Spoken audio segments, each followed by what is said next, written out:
Breaking news. ఎన్నికల్లో విజయమే లక్ష్యంగా ముఖ్యమంత్రి చంద్రబాబు వ్యూహాలకు పదును పెడుతున్నారు. ఒకవైపు సంక్షేమం, మరోవైపు పార్టీలో చేరికలపై దృష్టి పెట్టారు. ఈ నెల 25న డ్వాక్రా మహిళలకు 10,000 రూపాయల పంపిణీకి సన్నాహాలు చేస్తున్నారు. ఈ నెల 27న జయహో బీసీ సదస్సు ద్వారా బీసీ డిక్లరేషన్కు సిద్ధమవుతున్నారు. ఇప్పటికే కాపు రిజర్వేషన్లకు లైన్ క్లియర్ చేసిన చంద్రబాబు రైతులకు పెట్టుబడి సాయం కింద 10,000 రూపాయలు ఇచ్చేందుకు రంగం సిద్ధం చేశారు. 3 రోజుల పాటు పెన్షన్ల పంపిణీని పండుగలా నిర్వహించనున్నారు. అలాగే ఈ నెల 25న వంగవీటి రాధ టీడీపీలో చేరనున్న నేపథ్యంలో ఆయనకు ఏ పదవి ఇస్తారోనంటున్న చర్చ జరుగుతోంది. ఇక పూర్తి వివరాలు మా ప్రతినిధి ఎంపీ రావు అందిస్తారు. రావు, మొత్తానికి అనేక రకాల సంక్షేమ పథకాలతో ముఖ్యమంత్రి చంద్రబాబు ముందుకెళ్తున్నారు. దానికి సంబంధించి మరోసారి సమీక్ష చేస్తున్నట్లుగా తెలుస్తుంది. Complete details please. అంటే సమీక్ష కాదు కానీ గత వారం రోజులుగా జరుగుతున్నటువంటి పరిణామాలు చూస్తే రాబోయే ఎన్నికల్లో విజయమే లక్ష్యంగా టీడీపీ అధినేత చంద్రబాబు నాయుడు చాలా ఫాస్ట్గా దూసుకెళ్ళిపోతున్నారు. ఎందుకంటే ఈ వారం రోజుల నుంచి చూసినటువంటి పరిణామాలతోటి తెలుగుదేశం పార్టీ మైలేజ్ అంటే ప్రజల్లో సంతృప్తి స్థాయి అని ఏదైతే ముఖ్యమంత్రి చెప్పుకుంటూ వస్తున్నారో అది ఈ వారం రోజుల్లోనే 10% పెరిగినట్లుగా కూడా రాష్ట్ర ప్రభుత్వం ఒక అంచనాకు వచ్చింది. ఎప్పటికప్పుడు ప్రజల నుంచి ఫీడ్బ్యాక్ తీసుకుంటుంది. ముందుగా ముఖ్యంగా చూసినట్లయితే అటు ఒకవైపు ప్రజల సంక్షేమానికి కొత్త సంక్షేమ పథకాలు ఇంప్లిమెంట్ చేయడంతో పాటుగా మరోవైపు పార్టీలోకి చేరికల మీద కూడా పూర్తి స్థాయిలో అధినేత చంద్రబాబు నాయుడు దృష్టి పెట్టారు. ఈ వారం రోజుల్లో చూసుకున్నట్లయితే అంటే సంక్రాంతి నుంచి చూసుకున్నట్లయితే ఒక్కసారిగా పెన్షన్లను రెట్టింపు చేశారు. 100 నుంచి దాదాపుగా అంటే 1000 ఉండే పెన్షన్లు 2,000 అయినవి, 1,500 ఉండే పెన్షన్లు 3,000 చేశారు. అది కూడా జనవరి నుంచి ఇంప్లిమెంట్ చేశారు. ఫిబ్రవరి నుంచి నగదు రూపంలో ఇస్తున్నారు. సో దీనివల్ల 54 లక్షల మంది పింఛన్దారులకు మేలు జరగనుంది. సో మరోవైపు కాపు రిజర్వేషన్లు నేను చూసినట్లయితే ఎప్పటి నుంచో దాదాపుగా 70 ఏళ్ళుగా ఈ కాపు రిజర్వేషన్లు అనే అంశం అనేది నలుగుతూ వస్తుంది. ఎన్నో ప్రభుత్వాలు మారినప్పటికీ కూడా ఈ రిజర్వేషన్ల అంశం అనేది ఎక్కడ కూడా ఇంప్లిమెంట్ చేయలేకపోయారు. కానీ కేంద్ర ప్రభుత్వం తీసుకున్నటువంటి ఈడబ్ల్యూఎస్ ఎకనామికల్లీ వీకర్ సెక్షన్కు 10% రిజర్వేషన్లు ఇంప్లిమెంట్ చేయాలి. దాంట్లో 10% ఇంప్లిమెంట్ చేయడం అనేది రాష్ట్రాలకు స్వాతంత్రం ఉంటుందని కేంద్ర ప్రభుత్వం ఇచ్చిన గెజిట్ నోటిఫికేషన్ ఏదైతే ఉందో దాన్ని బేస్ చేసుకుని కాపులకు 5% రిజర్వేషన్లు ఇవ్వడానికి కూడా సీఎం చంద్రబాబు నాయుడు కీలక నిర్ణయం తీసుకున్నారు. నిన్న కేబినెట్ మీటింగ్లో ఈ నిర్ణయం తీసుకున్నారు.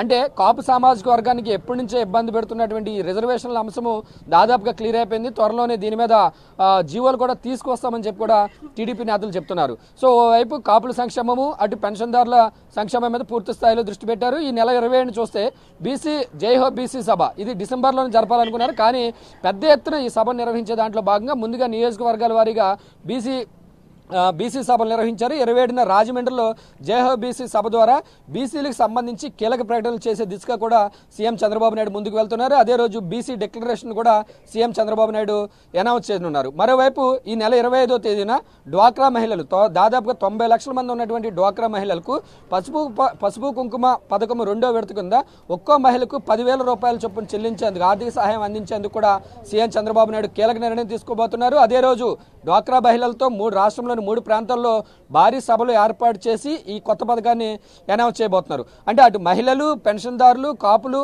బీసీలు ఇలాగ అన్ని వర్గాల సంక్షేమం మీద పూర్తి స్థాయిలో దృష్టి పెట్టి వారందరినీ కూడా తెలుగుదేశం పార్టీ వైపు ఆకర్షించుకునే విధంగా కూడా చంద్రబాబు నాయుడు ప్రయత్నం చేశారు. మరోవైపు పార్టీ పరంగా కూడా ఎక్కడైతే కొన్ని చోట్ల పార్టీ వీక్గా ఉందనుకుంటున్నారో అక్కడ కూడా పార్టీ బలోపేతం మీద దృష్టి పెట్టారు. ఇటీవల కడప జిల్లాకు చెందినటువంటి మాజీ మంత్రి అహ్మదుల్లా అలాగే మరికొంతమంది నేతలు టీడీపీలో చేరారు. రీసెంట్గా నిన్న చూసినట్లయితే కృష్ణా జిల్లాకు చెందినటువంటి కీలకమైనటువంటి నేత మాజీ ఎమ్మెల్యే వంగవీటి రాధాకృష్ణ ఆయన కూడా దాదాపుగా టీడీపీలోకి చేరిక ఖరారు అయిపోయింది. ఈ నెల 25న రాధా సీఎం చంద్రబాబు నాయుడు సమక్షంలో టీడీపీలో చేరబోతున్నారు. దీనికి సంబంధించి నిన్న సుదీర్ఘంగా కృష్ణా జిల్లా నేతలతో రాధా చేరిక మీద సీఎం చంద్రబాబు నాయుడు కూడా కృష్ణా జిల్లా పార్టీ నేతలతో చర్చలు జరిపారు. రాధాను చేర్చుకోవడం వల్ల ఎలాంటి ప్రయోజనాలు ఉంటాయి అంటే ప్రయోజనాలని కాకపోయినా కానీ పార్టీకి ఏ రకంగా బెనిఫిట్స్ ఉంటాయి, ఎక్కడైనా వ్యతిరేకత వస్తుందని దాని మీద పూర్తి స్థాయిలో చర్చించిన తర్వాత కృష్ణా జిల్లా నేతలందరూ కూడా సమ్మతించడంతో రాధాను పార్టీలోకి చేర్చుకోవడానికి కూడా ముఖ్యమంత్రి చంద్రబాబు నాయుడు ఓకే చెప్పారు. 25న పార్టీలో చేరబోతున్నారు. అంటే రాధా పార్టీలో చేరిక అనేది టీడీపీలోకి చాలా పెద్ద మైలేజ్గా చెప్పుకోవచ్చు. రాధాకు సంబంధించినటువంటి సామాజిక వర్గం ప్రజలంతా కూడా తెలుగుదేశం వైపు ఆకర్షితులయ్యేటటువంటి అవకాశం ఉంది. సో అంటే అటు పార్టీని బలోపేతం, పార్టీలోకి చేరికలతోటి పార్టీని మరింత బలోపేతం చేయడంతో పాటుగా సంక్షేమ పథకాలను పూర్తి స్థాయిలో ఇంప్లిమెంట్ చేయడం ద్వారా రాబోయే సార్వత్రిక ఎన్నికల్లో ఖచ్చితంగా 150 నుంచి 160 అసెంబ్లీ సీట్లు సాధించడంతో పాటుగా 25 ఎంపీ సీట్లు ఖచ్చితంగా గెలవాలనే ఆలోచనతో కొద్దిగా ఆర్థికంగా ఇబ్బంది అయినప్పటికీ కూడా చంద్రబాబు నాయుడు పూర్తి స్థాయిలో సంక్షేమ పథకాల మీద దృష్టి పెట్టారు. మరొక కీలకమైనటువంటి పథకము రైతులకు సంబంధించి రైతు రక్ష పేరుతో 10,000 రూపాయల ఆర్థిక సహాయం అందించడానికి కూడా నిన్న కేబినెట్లో చర్చ జరిగింది. తుది నిర్ణయం తీసుకోకపోయినప్పటికీ కూడా గైడ్ లైన్స్ ప్రిపేర్ చేయమని అధికారులకు ఆదేశించారు.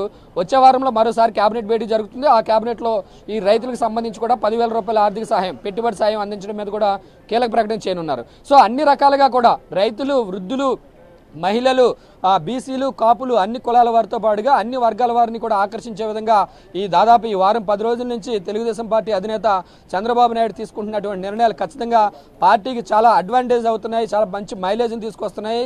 ఇటీవల తీసుకున్నటువంటి నిర్ణయాల మీద ఎప్పటికప్పుడు ప్రజల యొక్క సంతృప్త స్థాయిని కూడా తెలుసుకుంటున్నారు. పెన్షన్ల పెంపు తర్వాత ఒకేసారి వారం రోజుల్లో ప్రజల నుంచి సాటిస్ఫాక్షన్ లెవెల్ 10% కూడా పెరిగినట్లుగా కూడా ప్రభుత్వం దృష్టికి వచ్చింది. సో ఇలాంటి కొత్త స్కీమ్స్ వల్ల పూర్తి స్థాయిలో 90% మంది 90% సంతృప్తిని సాధించడం ద్వారా అలాగే మొత్తం పూర్తి స్థాయిలో 90% ఓటర్స్ అందరినీ కూడా టీడీపీ వైపు అట్రాక్ట్ చేసే విధంగా కూడా చంద్రబాబు నాయుడు కీలక నిర్ణయాలు తీసుకుంటారు. రాబోయే రోజుల్లో మరిన్ని నిర్ణయాలు, మరింత మంది పార్టీలోకి చేరికలతోటి ఖచ్చితంగా రాబోయే ఎన్నికల్లో గెలుపు సాధించే దిశగా తెలుగుదేశం పార్టీ అధినేత చంద్రబాబు ముందుకెళ్తున్నారు. Suresh, okay, thank you very much Rao.